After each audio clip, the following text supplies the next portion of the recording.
I would say one big thing that the retailers are looking for is like the size of your business and how you market today. I'll never forget with Urban, even I connected with somebody on LinkedIn and I sent her samples. She would kind of respond every now and then, but I was like following up with her regularly, like, hey, new launch. Hey, I just got this press article. And I will never forget, one of my mentors had said this to me, like, talk about your marketing, talk about the size of your business, talk about how you drive sales. And I sent an updated deck where it was like talking about that. And the next day they're like, we're ready to get you onboarded. And I'm like, y'all have been ghosting me for like a year and a half at this point. But it was like being able to speak their language. And that's when I started realizing like, oh, wow, I've been ready for opportunities like this. Like we just are not speaking the same language. And I'm not telling you what you want to hear. Hi, and welcome back to Shelf Talks. I'm your host, Roberta, and today I'm beyond excited to welcome Jamika Martin, founder and innovator behind the brand Rosen Skincare. Jamika is running a brand that can be found in major retailers across the country, but also taking the time to educate other emerging brands that are looking to do the same. So I'm really excited. I felt like this is definitely synergy in regards to what this show is about and what Jamika's doing. And I'm excited to kind of hear some real gems in regards to retail. So hi, Jamika, how are you? Good, good. I'm very excited. Like you said, obviously being in retail with my brand is a big feat, but there's so much. One of the things I've gotten so passionate about over the last few years is just like spreading the wealth and spreading the knowledge of like all of the tips and tricks. So I'm super excited to chat. Great, me too. So before we get into kind of where you are today, let's take it back to before Rosen Skincare was even created. What were you doing? Where were you at in your life? Yes, yeah. So I launched Rosen right out of undergrad. So before Rosen was a thing or getting launched, I was a college student. I went to UCLA, and so I was studying business economics. At the time, I actually had like a totally different minor, and they had just started the entrepreneurship minor at UCLA. I didn't end up getting the minor, but I took a bunch of classes in it in my last year just to kind of like really get into it. And that's when I really started like solidifying this idea. And I would say like understanding like scaling and differentiation and all of these like to me felt like really fancy terms. But that's kind of like where I was before I dove into actually doing Rosen. I like to say full time. It took all of my time, but it did not pay me full time. So what made you even think about starting a skincare line? Yeah, so I will say early on, I've always been like, I guess, entrepreneurial. I come from a family of entrepreneurs in like the service sense, so like house cleaners, construction workers, landscapers, and so everybody worked for themselves. But I guess that gene kind of got passed to me. But I was always so interested in products. I just like always had these different ideas. I used to work at Wetzel's Pretzels, and I was like, Wetzel's Pretzels and Auntie Anne's are like the exact same thing. There's room for differentiation here. Like I just like would always have all of these ideas. And I always say I don't know exactly what made me actually do Rosen. I think it was my own personal tie to it because I dealt with very acne prone skin. And so when I started thinking about it and continuing to think about like the acne space and like clean options and options for like darker skin and all of these things like in drugstore, I was like, there's such a gap here. And I think I just felt such a tie to like, let me just start making stuff. And I started like farmers markets, like very small. So the leap was like very small. So were you making the product in your dorm room at that time? Yes. So when I started officially kind of like making products, I made them out of my apartment. So I made the products very like farmers market, like maker, kind of like creator. I made everything to this day. I still formulate all of the products. And we obviously work with a manufacturer now. We have been thinking about bringing production back in house because there was a point where we like had our own warehouse, we scaled production, and we're just like moving a ton of units at once. And I loved how close I felt to the products. That's a whole other conversation. But yeah, I started out literally like hand making everything myself. How did you even know what ingredients to put together? Yes, so a lot of trial and error in terms of formulating because obviously I would like research different ingredients and then I just started getting super deep into studies around like natural acne prone or hyperpigmentation kind of ingredients. And so like, the typical ones that come up first is like a tea tree oil or things like that. And then it started like zinc oxide has crazy like antibacterial benefits. And I would just like go down these rabbit holes. And that's how I started learning like ingredients that I wanted to play with. And then formulating, I like to say, is a lot like baking, where there's a lot of exacts and it's like a science, but you can kind of like, finesse it once you're like, okay, I know the base of a moisturizer. And then I would kind of like finesse it from there. Obviously pH preservation is a whole other conversation, but it was a lot, but it was very fun for me. And you did that as well as going to class at the same time? Yes. Yes, I always say it's so funny because at the end, when I first started thinking about Rosen, this is kind of like my last year in undergrad. I remember I had like a journal that was like, I'm kind of like just seeing where it goes and just like playing around with it. But obviously, like school and class is like number one. And then towards the end, I have like another journal entry like right before I graduate where I'm like, I literally could get all C's right now. I just want to focus on Rosen and do all of this. And I ended up finishing with good grades and everything was good, but it was just so funny that I like by the end I was like, yeah, like this is perfect timing to graduate because I don't know if I would want to do another year if I wanted to keep doing this. Yeah, you just had a mind switch for like, okay, Rosen is now priority in my life, Yeah. right? So when you were in the farmers markets, what was initial customer reaction or, reviews? What were they saying? Yes, early on, that was when I really started to learn how much kind of just like the general consumerism mattered, how it looks, how it feels, how it smells. I was somebody, I had very severely acne prone skin, and I was like, I literally will put anything on my face. If it's gonna clear my skin, if it's gonna fade my scars, like I didn't care at all. And I remember like even like back I would use like certain Lush products that would just like not smell that great or just like all of these things. And I was like, okay, like my customers like me.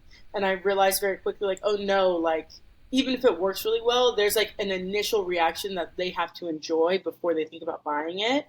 Um, and so that was a lot of initial feedback that I got.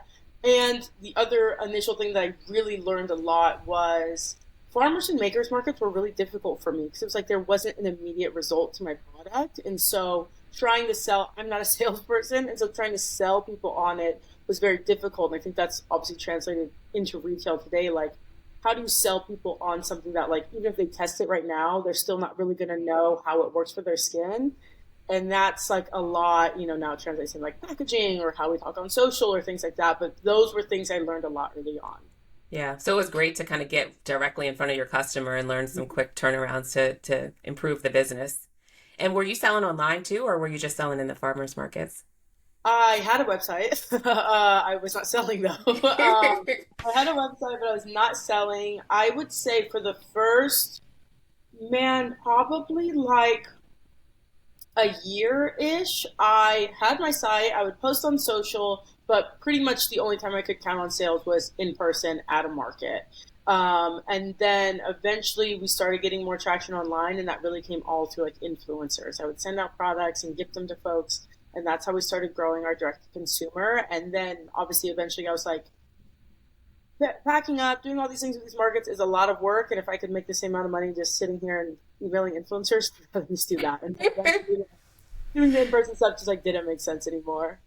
Oh, so then you kind of just flipped to 100% direct to consumer, Yep, like on your exactly. website. Basically, once it got to a point where I was like, I make more online than I do in a day in a market, then I'm just going to do online. And even that was, a very low threshold, but I was like, okay, at least I don't have to set up my whole display like every weekend now and do it like that. And take your whole weekends doing that. Yes. So then you were selling direct to consumer for a couple of years before you even thought about retail stores. Yeah. And what sparked that? What made you decide, okay, now I want to go into retail? Was that always the goal of the brand to be kind of multi-channel, or what kind of sparked that thought process? Yeah, I always wanted to be omni-channel. I also always wanted to scale my company and like hopefully sell it one day. Like even when I was in the farmers markets, that was always a goal, and I think that was very much a goal because of the entrepreneurship courses I took at UCLA. I took the courses, I did an accelerator program, which was like startup UCLA for like right out of undergrad, some grad students, and it was a whole gamut. There was tech, there was me, it was just like all these different brands. But there's like differentiation, scaling, investors, exit, equity, like all of these conversations. So early on, I was like, I'm trying to do that. Like, I want to go, I want to blow it up. And, there are these brands that were, I think, Drunk Elephant, Herbivore, like these brands Mm. at the time that were kind of like scaling and natural and clean. And so I had my sights set there. In my first year of business, I did the Target Takeoff Accelerator, which I'm now kind of like a founder in residence for and like talking to brands and things like that. But that was when I did that program. I was still so small, but I was like, oh, like I could actually get into retail. Like I think I can actually get on shelves. And that's when it started clicking like, okay, I think I can actually do this for real. Like I know I've been talking about it, but I think I can actually do it. And that's when it started clicking for me. And then from there on, it was growing direct to consumer and growing big enough to where they would say yes and I could get into the shelves and kind of take it from there. So what is Target Accelerator? What kind of program was that helped you to kind of determine that that really was your next step for the business? Yeah, so when I did Target Takeoff, I want to say I was like the second cohort. This was in 2018. It was so as opposed to the accelerator I did right out of UCLA, which was like any entrepreneur, not any entrepreneur, we had to apply, but it was like there was apps and like a braces company and me, like it was just like all over the place. I was the only CPG company. Okay. Target Takeoff, this was beauty. It was 10 or 12 beauty brands. Audra Beauty, which is another kind of like, popular brand right now. She's a hair care brand of Sephora. I met her there. Like, there's just like a bunch of like new brands ranging in size. And at that accelerator, I learned pretty much the basics of retail. I learned like what does working with retailers look like? What do their terms look like? Like, what do they expect from you? And me learning, like, oh, Target isn't just like a big direct to consumer order. Like, I thought I would just kind of like get an email and ship 1,000 units, but it's like, there's like a whole ecosystem around this. And that's what I learned there. And that's what their program does now. They have 4 founders, which is for smaller stage, and Target Takeoff's now kind of like later stage, where you're learning how to get into retail, you're learning how to pitch, you're learning all these things so that you can hopefully like put it together and get ready for shelf. Got it. So for other people that are listening and would be interested in something like that, is that something you apply for and have to go through an interview process, or what does that look like? Yes. So it is, and I'll send you the link after as well. I think it's accelerators.target.com, or if you just like Google like Target Accelerator, Target Forward Founders, they have kind of like a landing page for it, and they do open applications. It alters. So there was some years where they did like 3 cohorts a year. So it was like, like rolling. Sometimes they'll do like 1 or 2. It really just depends on their team's capabilities. But it is an open application. Obviously very competitive. Obviously a lot of people apply for it, but I highly recommend it because I just think it's like getting that face-to-face time with a retailer for me allowed me to understand what it takes, and then it also allowed me to like have a tiny touch point so I can update them, and hopefully that was part of the conversation opener to introduce me to the buyer when I was ready, and all those things. Yeah. So prior to going into the accelerator, were you like, I want to go into retail, and then after you're like, wait a minute, there's some things that I kind of need to tick and tie before? Yes, exactly. Exactly. And that's what a lot of brands that now that I'm a founder in residence, like a mentor for it, I see them have that same realization of like, I want to get into retail. And I'm like, okay, like this is how many units you would need. And this is how many you need to move every week. And if you don't, this is how much it's going to cost you, like all these things. And that was exactly what the realization was, where I was like, okay, yeah, like I'm a few years out from that, but at least I know what I need to get into place right now. Yeah. No, sounds like a great program, because there are so many emerging brands, new founders that just think, oh, I'm just going to get on shelf, and everything will go from there. But really, there's so many behind the scenes things that you need to learn and know and be at from a strategic standpoint in order to be successful. So then after that program, what was your next steps? Yeah. So after that program, the biggest things that I knew I needed to grow in size. I think the year I did that program, I think maybe we crossed like 100K in revenue that year. And so it was still like, we weren't that big of a brand. I was barely paying myself, so we were still kind of trying to figure it out. That was one thing that was very clear to me. You guys got to be bigger. Like if you go into a Target today, like it's going to kill you. They also said, if you can, scale direct consumer, if you can get some smaller retailers, we like to see that you know how to ship outside of direct to consumer.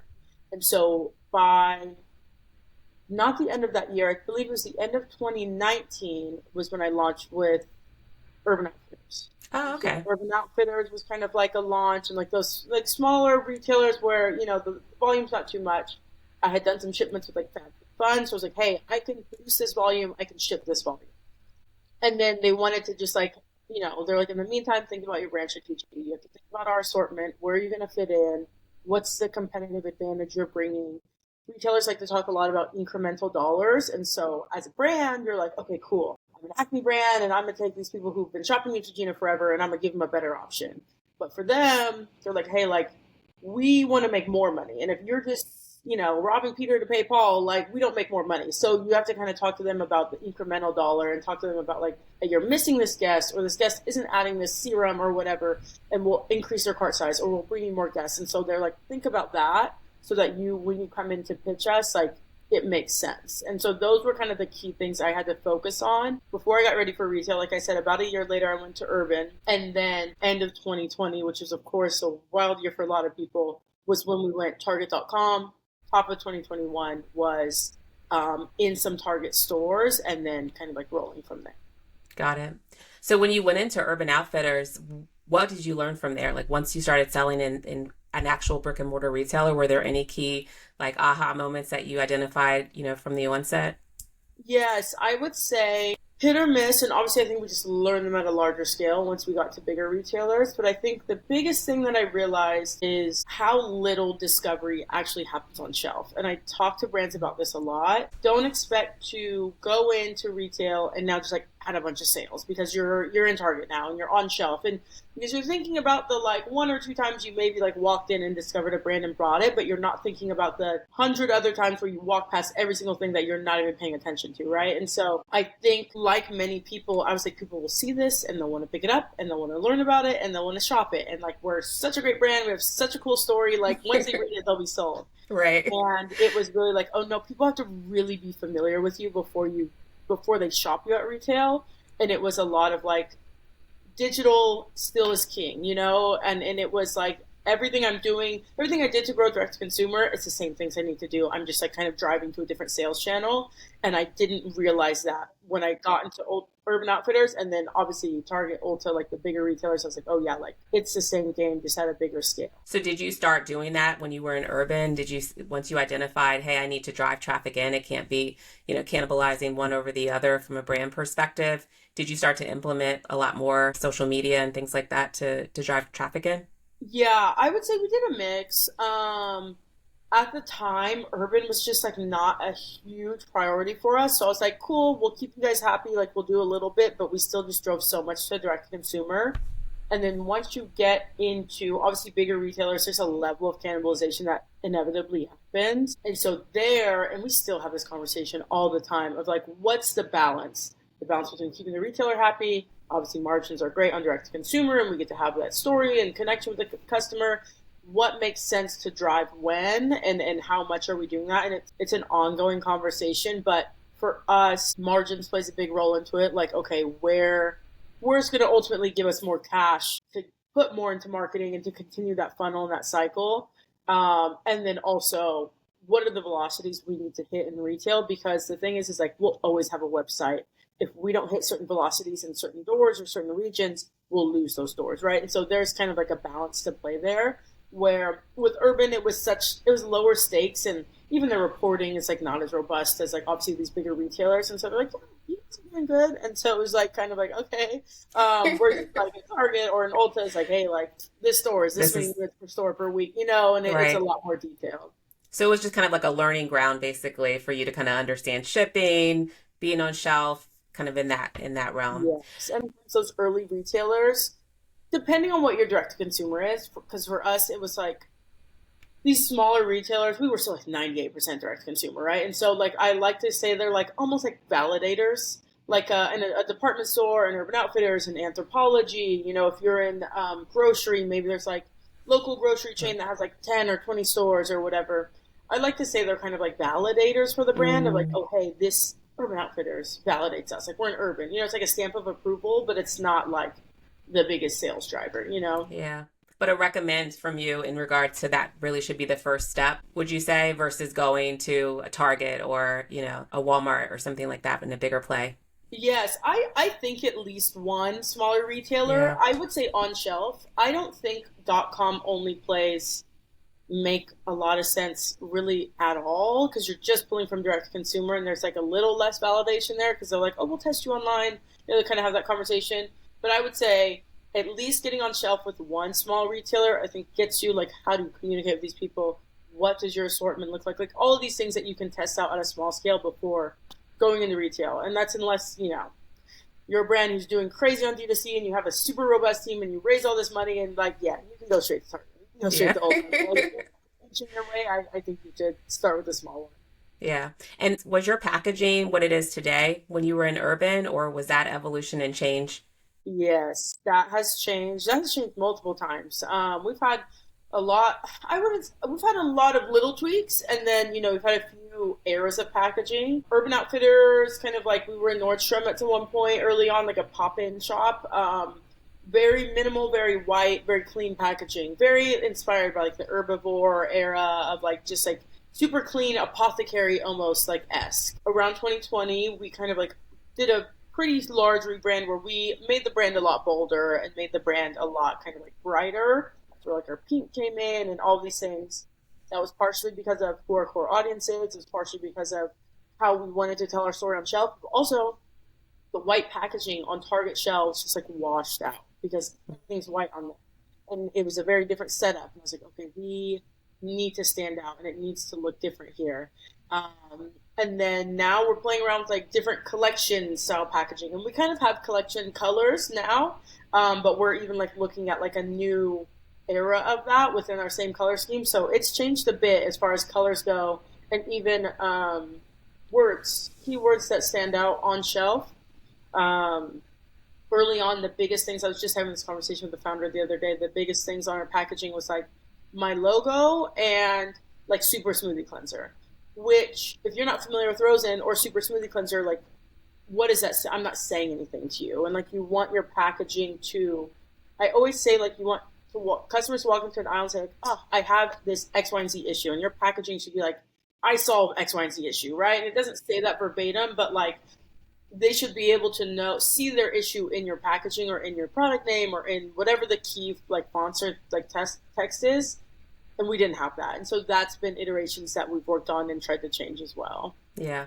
Yeah, no, agreed. I think when you're thinking about going into retail stores, just even taking your packaging in to that retailer to see what it looks like on shelf, how does it compare to other brands that are very similar to yours? And I think to your note in regards to speaking on package, how are other brands speaking to those same types of issues are very Mm-hmm. similar because customers' mindset is familiarity is one of them, right? And how they view it. So I think that's a great note.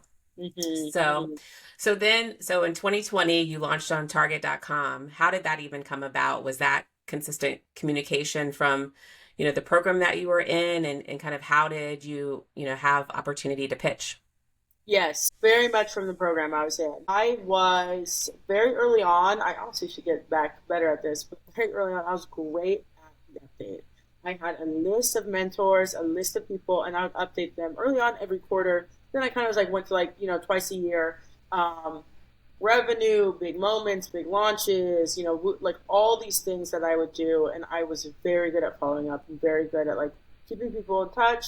I was very good at like, hey, this is an issue I'm having, so like if you're free, like I'd love to get your thoughts on like supply chain, or I'd love to get your thoughts. And people are so helpful. People are so helpful. I always would say that people would just like all these people have poured so much time and energy into me over the years. And some of those people were people that I met from the Target Accelerator. One was Karin, who's on the supplier diversity team, and she was somebody that I just like continue to stay in touch with. And it was like having an advocate. She wasn't somebody who was going to make the decision to bring me on shelf, but having an advocate internal to like, okay, I see the size you're at. I see what's going on. I think you're ready. Let me connect you with the buyer. And then the three of us were able to get on a call, and it was like a little less intimidating, a little like, hey, here's what I'm doing. Here's where I'm at. What do you think? And then we had like an actual pitch, right? And so that was kind of the process I took, which is why I recommend like any accelerator program by these retailers. It's like you're just getting in the loop with these people that, or else you're going to cold email them on Yeah. LinkedIn, right? Which is also a lot of stuff that I did. But you get through the door a lot sooner if you get kind of a warm intro. Yeah, if you're already connected. So then for that pitch, what did that look like? What were kind of the key things that you made sure you were telling the buyer to make, so that they can understand how differentiated your brand is, how you're going to bring in new consumers into this space, and kind of what opportunity looked like from a partnership? Yes, I would say one, big thing that the retailers are looking for is like the size of your business and how you market today. I'll never forget with Urban, even I connected with somebody on LinkedIn and I sent her samples. She would kind of respond every now and then, but I was like following up with her regularly, like, hey, new launch. Hey, I just got this press article. And I will never forget, one of my mentors had said this to me, like, talk about your marketing, talk about the size of your business, talk about how you drive sales. And I sent an updated deck where it was like talking about that. And the next day they're like, we're ready to get you onboarded. And I'm like, y'all have been ghosting me for like a year and a half at this point. But it was like being able to speak their language. And that's when I started realizing like, oh, wow, I've been ready for opportunities like this. Like we just are not speaking the same language and I'm not telling you what you want to hear. And so size is a big thing, how you market today and how you'll market. Hey, this is how I would market the launch. And I would do this with the influencers and this with, kind of our content strategy. And then, of course, differentiation. So I knew from the Accelerator key things for them were naturals and clean and multicultural within the beauty space. Still very big focuses for them, but I think, obviously over the years, focuses have shifted. But I was like, hey, like, I obviously fit into this niche. I know where you guys are headed. I know what the acne space looks like. This is what we're kind of attacking, and this is a guest we're bringing in that you guys don't have. And if you guys do have this guest, he's missing these options. And so that was a lot of the conversation that we were having to be able to convince them this is the opportunity, like here's how we'll capitalize on it. And then obviously, executing on it is another thing and very difficult and very tricky. But like if you can sell the dream and you can sell kind of like logistically like how it would work, then they're very excited, to kind of get you in. And that's what the early conversations look like for me. And then after that pitch, how long until they said yes or, and gave you Yeah. that offer? So with Target, they wanted me to launch in store by the end of the year, and I was like, that's not possible. Like I can't do that. They're like, okay, like let's just do online, and then we'll get you in store at the top of the year. Um, so that moved very quickly. I think we had those conversations, very timely. Probably June or July is when they were like, okay, let's like pick these conversations because I had been talking to them throughout the year, and then they're like, yeah, let's circle back, and I was like, okay, yeah, of course, but we circled back, and then it was like, so that moved like we had conversations June, July, online, end of the year, top of the year, which I think is February for Target as well. I know for Ulta it was when I went in store. Typically, it's about a year out. So typically, you're pitching March, April. They're making decisions like July, August. You'll probably get like a confirmation like August, September, because I think I just got confirmation probably a month or two ago for next year's business with Ulta, and then you go in February-ish, top of the year. So usually it's kind of like a year-long, kind of like from start to pitch to like actually being on shelf, it's usually about a year. Okay. That makes sense. And I think also just to note that you said, no, I can't do it in the first initial time period that they told you versus saying yes and then, having delays, not being able to ship on time, issues that kind of would give you a bad initial experience. I think that's a good note just in regards to being honest with what you can do and when you can do it. Yes, exactly. With shipping, with the size of your business and marketing, there was conversations also early on with these guys where I was like, hey, like, I'm not hitting the velocity of a Neutrogena, we have to have a ramp up strategy or kind of like something that we're talking about scaling up because like realistically, this is what I think I can move, and you have to have those conversations. My experience, an opportunity has never come and never like a one-time deal, like accept the offer now or never again. Like it's always like if it's on the table now, it's going to be on the table down the road, unless like your business significantly declines or something like ridiculous happens. But for the most part, if you are continuing to grow or you're continuing to like operate as is, those opportunities remain, right? And so it's like making sure that you are making the decision that makes the most sense for you. Because if you don't, that's a whole other world of issues. Yeah, yeah. And you're never going to be 100% ready, but ready in the fact that you can kind of hit the early milestones, I think is super important. Exactly. So you launched in February on shelf at Target. What was initial customer reaction and sales look? What did that look like? Yeah. So early on, Target launch was obviously hot off 2020. We had good reception early on. So it was kind of like, oh, it's Black on brands. They're finally making the shelf. Reception was good. We had a couple like little viral moments on Twitter. And things were doing really well. Of course, I've always seen this with every launch you've had. There's kind of like a peak moment, and then it like tapers out. And like, okay, this is what baseline looks like. Mm-hmm. So that, of course, happened with us. There was stuff on the back end of like inventory and projections that I wasn't ready for, and just like making sure we had the inventory. And that was tricky. Unfortunately, our lead time wasn't so long. I've known some people who have been out of stock for like 6 months, right? And so we didn't have a ton of issues, but we definitely did have some right sizing to do when it came to inventory and projections. And then once we hit that baseline post launch, it was like, okay, what does marketing look like? What does strategy look like? And I think that time set in of, oh, marketing needs to be done at a much larger scale now. And I think Mm-hmm. there's a million reasons why retail is so expensive. But that's another one where it's driving incremental sales on direct to consumer, in my experience, is a bit easier than driving incremental sales at a Target or an Ulta. And I think it's maybe just the nature of it being spread out across a bunch of different doors or whatever that looks like. But driving those averages up requires a lot more effort, requires a lot more influencers, requires a lot more, paid ads or whatever you're doing. And I wasn't ready for that. I absolutely wasn't ready for it. Hindsight 2020, I don't know if I wouldn't have gone into Target, but I would have prepared a lot differently. I'll say that. I would have prepared a lot differently when it came to the investment that I would have to make on the marketing side. And what would that preparation have looked like? I would say going into one, so I launched Target 2021, I launched Ulta 2022. I probably would have held off on Ulta. I would have only had one retailer, one major retailer until I was like blowing it out the water and then bring on, you know what I mean? And then bring on another retailer. So that's one. I love Ulta. Ulta's our primary retailer now, so it's hard to say I would have been with them because I love them so much. But at the time, hindsight, I probably would have held off on that. I also, around this time, I had just raised money. So I was spending a lot, I spent a lot of time and effort cleaning up the business. Cash flow, inventory forecast, brought in a good ops girl, all these things where it's like we're like squeaky clean, we're running things good, I know where every penny goes, I know where every inventory, because before it was like we were kind of like flying by the seat of our pants trying to figure it out. I would have, hindsight 2020, I would have continued to fly by the seat of my pants and been a little bit more stressed out on inventory or things like that, a little less buttoned up, and put all of that energy into marketing and put all of that Mm-hmm. energy into probably contractors. Marketing full-time hires have been difficult for me, just because it's a big commitment, it's an employee, and if they don't pan out, it's a big pain versus a contractor or an agency. I think I would have rather done that.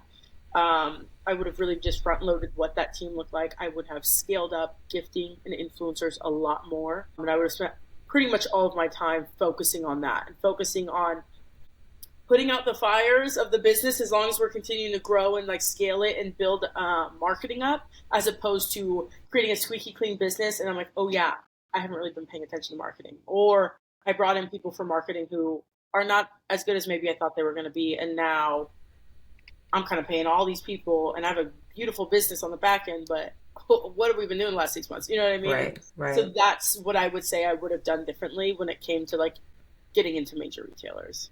Got it. What is your kind of lesson in regards to what you're saying where you wish you didn't have two so close together? I would say the size of the business, we should have waited to scale the business before bringing in an additional. So when we launched into Ulta, we brought in like an additional 700 doors. We're in like 700, 800 Ultas. I would have waited till the size of the business grew larger before we brought in Ulta. I think, and there's a great book. It's called Ramping Your Brand. And it's this guy who's worked with a ton of CPG companies, but he kind of talks about this very common pitfall. And fortunately, I learned this earlier on, the very common pitfall of going very wide with retailers, adding more doors. And so your sales year over year, you have great sales increase because now I got a set order from Ulta, now I got a set order from CVS, and I'm going into Walmart. And you're adding, because I was in conversations with Walmart, and you're adding these doors and your revenue is growing, but you're not going deep with any of them. And so Mm-hmm. now your first retailer's looking at you like, yo, your velocities have not been growing. And it's like, because you're spreading the pie into a million different slices now, and you're just like trying to give everybody a little piece. And now the first retailer's like, okay, this isn't working, and you get dropped, and you get dropped. Like it slowly, it kind of goes like that. And he just has that conversation, and that's the path I think I started going down.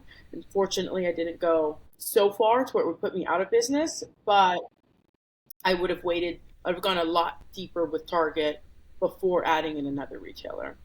No, that's really good. So from that, then when you were at Target specifically, it sounds like really your advice from a marketing standpoint is gifting and influencers would be the two kind of major ways that resulted in seeing sales in store. That's our strategy currently, is scaling up gifting, so that you're really just inundating these algorithms with a lot of pieces of content, and it's not you posting a million times, but it's 100 influencers, 500 influencers, 1,000, whatever that looks like. I wish I would have continued to double down on that, because we had influencers are what grew us. I mean, I obviously said when we first started making sales online, it was influencers, and influencers are what grew us. And we started to take a step away because there is a diminishing returns that does happen. I think with any marketing, diminishing returns kind of happens as you scale. And I saw that early on. It's like, oh, like these influencers are not making us as much of an ROI, so we need to kind of figure out something else. I should have continued down that path and continued to just scale what we had. I was in a really interesting session with Tribe Dynamics, who's kind of like an influencer management platform. And they had a lot of studies on brands who lost market share or brands who slowed down in terms of growth. And it was like almost a direct correlation with influencer, like how many tagged pieces of content or influencers were posting about them, and what percentage of that was repeat influencers. So not just like you're dumping in a bunch of new people, but how many people are continuing to talk about you year over year. It was very interesting. And one of the brands they mentioned was like Youth to the People, which was a brand when I was coming up was like so big and so popular, and they're doing great now still. But there was a like kind of a little lull period with them, and he was like they continued to maintain the same amount of influencers instead of growing, and then these other brands are taking over market share. Very interesting, but all that to say, I think there's a very strong correlation with like repeat influencers and scaling that up and your size as a business. So with marketing, what percentage of that do you say should be specific to driving to your D2C space versus a retailer? Yeah, so right now we take a little bit of like a campaign approach. And so we have been playing around. We still have like always on or evergreen, but right now we've been taking a bit of a campaign approach because then we can kind of like get fresh shipments out to influencers and kind of go like that. Right now, the way we're approaching it is about 50-50. So about half of our campaigns are like, hey, here's what's going on at Ulta. Talk about Ulta. Hey, here's a launch on our website, or here's a sale on our website. Talk about that. And so that's kind of the approach that we've been taking. And it really, like I said, it just depends ultimately on how margins look and then how velocities look at Ulta. The other thing I will say too, we're monitoring, we don't have an answer yet, but sometimes the buy with Prime or Ulta logo, like those things, sometimes the conversion rate's a little bit higher on those kind of calls to action versus to a brand's website. And so we're playing around with that too, because there is an opportunity where campaigns talking about shop at Ulta perform way better because there's just like a level of intrinsic trust there that we don't have as a direct consumer brand. And if that's the case, then we'll probably maybe 70-30, but right now we do about 50-50. Got it. And just monitoring how that kind of is shaking out from a sales perspective. Mm-hmm. So with Ulta, how did that come about in adding that retailer to your kind of portfolio? Yeah, so they reached out 2020 as well, end of 2020. Again, it was these things where I was having these conversations, but very kind of high level, like, okay, we like what you're doing. Maybe circle back. My first year with Target was exclusive. So I was exclusive with Target. And I was like, hey, I can't go with you guys now, but let me circle back for 2022 and let's launch 2022. And so that's the conversation we had, and that's what we ended up doing. Was the exclusive with Target, was that a proposal that you gave them or something that they requested as you were kind of going through the process? Yeah, they requested it. A lot of it depends, hit or miss. I do find a lot of retailers want exclusivity. They want to, be the only one that has you or whatever. So something they proposed, we ended up, I think, negotiating like a little bit better terms, a little bit more door count. Like, hey, if we're going to be exclusive, we need a little bit more bang for our buck. And they were able to work with us on that. But with Ulta, we weren't exclusive. Yeah. Yeah. I mean, it's really important, I think, being a buyer in regards to having some sort of exclusive component, because now consumers shop any and everywhere, right? So what makes you a differentiator for them to come and buy your product at, at Ulta versus going and get the same product at Target or on your website or any other kind of mode in which they can purchase. So it's just an extra kind of add to not again cannibalize, but add incremental, from an overall standpoint. So then you're in Ulta and you have this great, I saw shelf display that really stand out from everything else on the shelf. Is that something that you propose? Is that something that Ulta works with a brand in regards to having extra positioning on shelf? Yeah, so they proposed it. It's kind of the norm at Ulta. You don't have to, but it is kind of the norm where they're like, hey, do you want a display? One beautiful thing about Ulta is you kind of have, we had a 24-inch shelf space regardless. So when we went in with 5 SKUs, we had a lot of extra shelf space. So our first display had a lot of like information and like a fun little video game thing, which is beautiful. It was a beautiful display. It was a pricey display. I don't know if I needed to spend that much on that display because these things they add up obviously. But I wanted to be able to tell the story, right? And so they offer a lot of feedback. You cover the entire cost for the shelf display. The shelf strips, which is like the pricing, and like if you could design that pretty much however you want, as long as there's certain guidelines around like the size or things like that. But we can pretty much put whatever we want on the shelf strip. Obviously, we send it to them and they approve it, but like I've never gotten a ton of pushback from them. They print those out, and then now that we have our displays, there's like a little strip in our display as well, and they swap those out for us too. But as far as like creative, it's really like up to the brand pretty much at Ulta, which is beautiful, and I think it's amazing because some retailers is like has to be the same font, and the same this, and the same that, and it doesn't really feel like your own thing. But they kind of give you pretty much like creative control. That's great because I think it definitely like stands out from shelf. Of course, goes really well with like the packaging and colors. Mm-hmm. So, did they help you then? Like, I hear you designed it. Did you have to get with an external third party to help create it? Do they have in-house support there?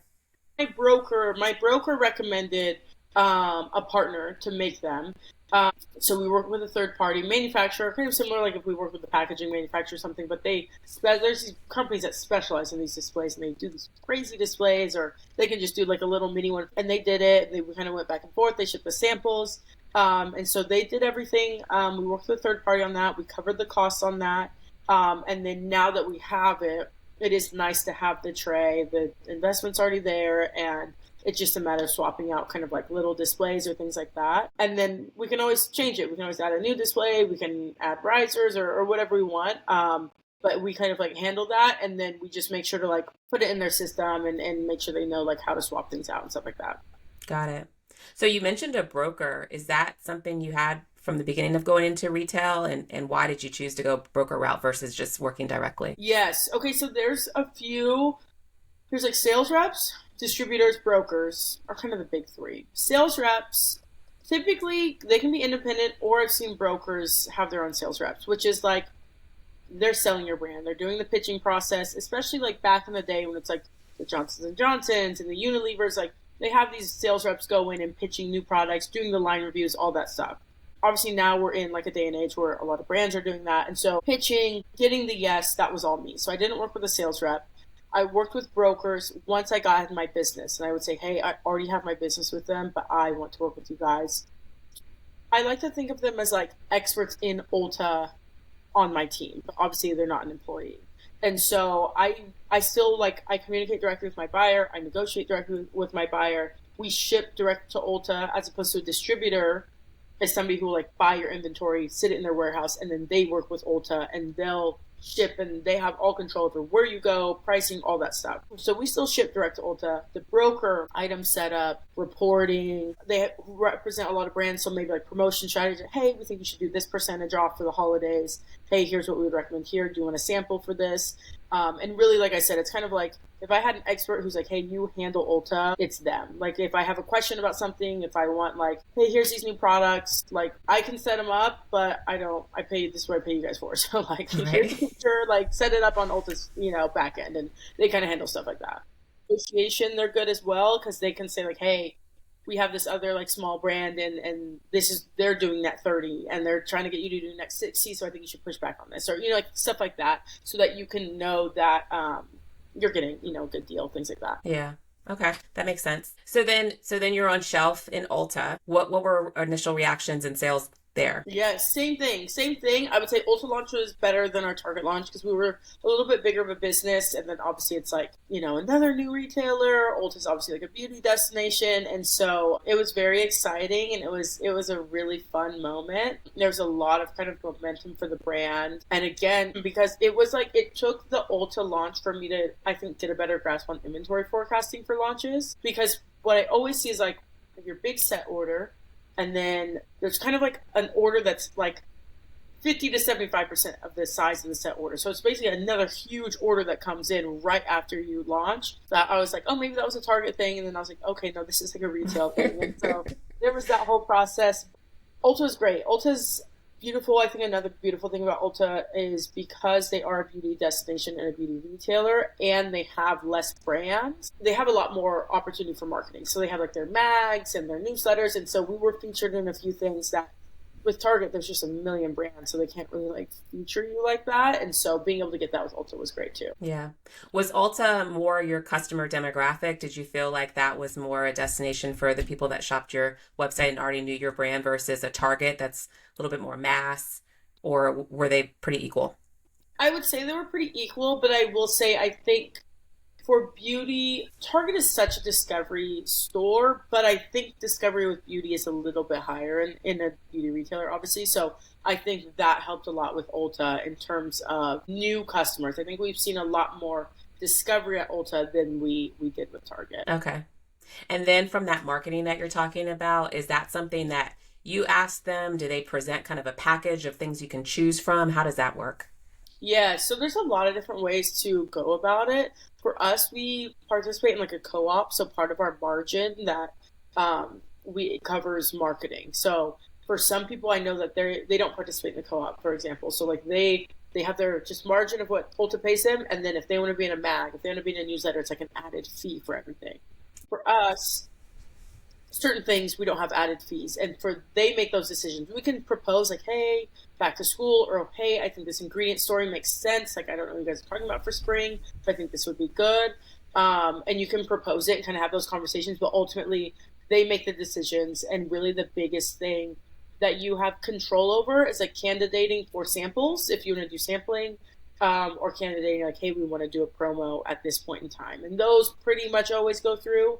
Other things are a little bit trickier. So, what would you say are kind of the big things that helped drive business from an internal marketing perspective within Ulta? Yes, I would say a few things that we've done.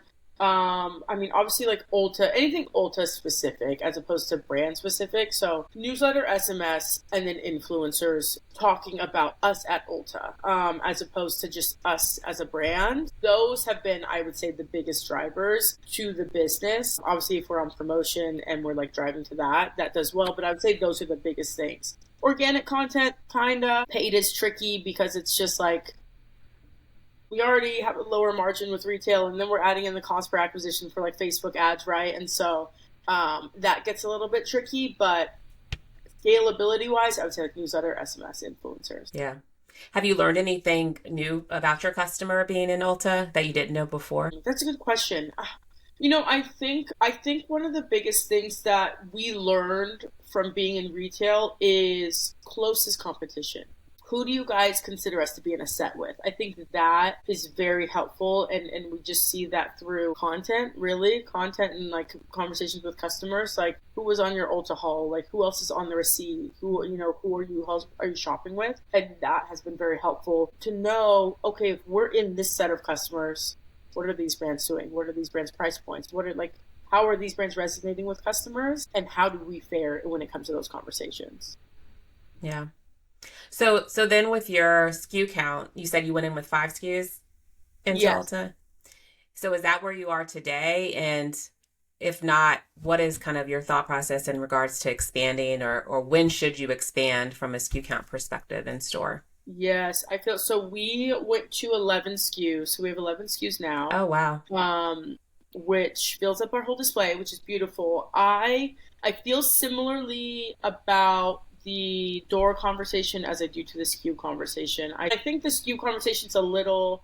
less, I feel a little less strict on it because there are conversations that we had of, can your brand story be told better with like a larger assortment? Are there other top selling SKUs that you can bring in that will do well? Or are you just trying to get more SKUs in? And I think if you're just trying to get more SKUs in or more shelf space just to have it, just like if you're just trying to launch in another retailer just to have it, I don't think that's a good conversation. But I think if it's like, hey, these are our top SKUs, let me bring in the rest of this collection, like I think Mm. that conversation makes sense, right? And so we had like a mix of that when I think we expanded SKUs with Ulta, and we're doing some swaps. We have some exciting stuff coming up, but it's really around like, yeah, what's the conversation being told at shelf, you know? Yeah.